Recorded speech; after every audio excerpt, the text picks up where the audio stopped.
Chris, let's start this ball rolling. What is your first good website? It's w3.songkick.com, and it's pretty simple, really. It's basically a way of tracking band, artists, or venues that you particularly like, and kind of pulls all the data in a nice way.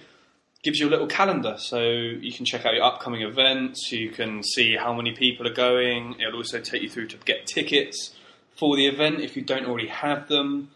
And generally it's a nice way of organising stuff, because until a few months ago, actually, before I started using Songkick, I really thought there was a big gap for stuff like this that can keep track of where you want to go. Because no, it's always quite random in the past how you found out about something being on. You had to do quite a lot of work yourself to go and find out, and keep just manually going through and checking bands, MySpaces or websites to find some gig listings and find out. Yeah, I mean, I guess next. MySpace is probably what everyone was kind of using before, really. Well, I guess they still do, but that, like you say, yeah, you have to check each band at a time and see when the next play. Yeah, it seemed amazing that no one had done it before. I mean, I sort of became aware of this maybe late last year, and I sort of had a look at it and thought, yeah, this is brilliant. I haven't actually signed up. I see you've joined in though. You've got I got stuck in. I mean, it's really great. I did the easy option, which is obviously becoming more common now with a lot of online things, where you let them access your Facebook account. So pros of that is you don't have to mess around with usernames, passwords. Bad side is they got access to Facebook, I guess. Yeah. Depends if you're really worried about security, but I always say there's nothing particularly useful in my Facebook account to anyone.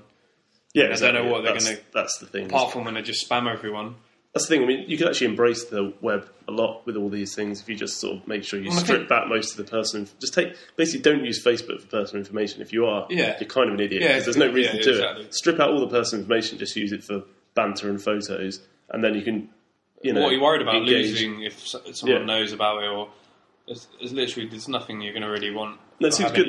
See, they've added the combining with Last.fm, iTunes, Pandora. That makes sense. When sites start to do that, it's good when sites start to combine with other services. They recognise that people use other things out there. Yeah, well, it's funny you say that, because then again, after you get through with your Facebook, unless you're super anal for whatever reason and you want to hand type in each artist, because obviously you type in the name, it brings up, and then you click to follow, much like the kind of Twitter thing we're all used to. Well, you actually track the artist, band or venue.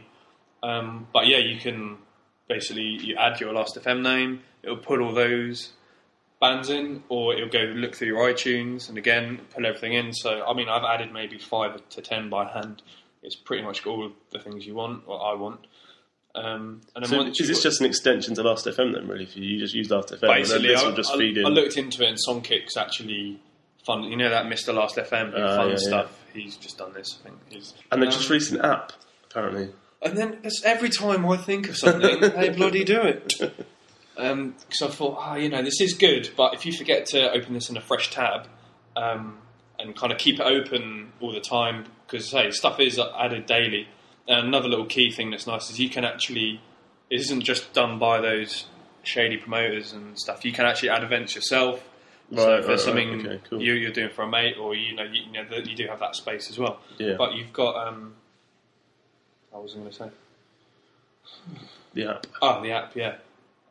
It's even better on the app because you've obviously got it with you, and you can almost forget about the online thing to a certain point.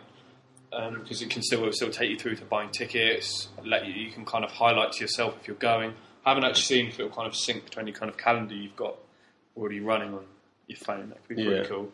If it kind of automatically just puts something in there if you said you're going to go to it. Yeah. But again, it's quite simple, and that's pretty much it. To really sounds like they've cracked it more or less. Then it's a site where they've seen a problem, they've done a beautiful job of sorting it out, and now it's time for everyone to reap the rewards. But Songkick, check it out. Strong. Songkick It's doing really well at the for moment. music.